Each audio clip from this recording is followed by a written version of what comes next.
Teka muna mga kapatid, magnilay muna tayo. Kinalong ni Simeon ang sanggol at tinawag siyang liwanag na nagpapakita. Dagdag ni Juan ang test. Ang umiibig ay lumalakad sa liwanag. Ang napopuot ay bulag. Alam nyo, noong 1917, ginawa ni Dr. Shinobu Ishihara ang mga dot plates na nagtatago ng mga numero sa makulay na bilog. Kung maayos ang paningin, nakikita mo ang numero.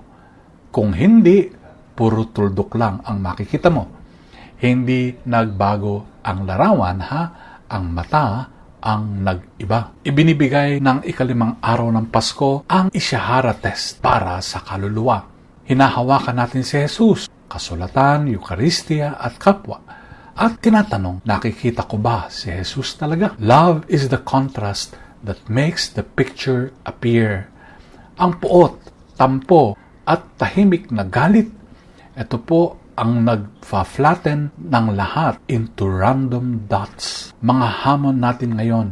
Number 1, name one person you've kept in the dark. Pray a prayer blessing over them by name. Number 2, do a small concrete mercy that they do not expect.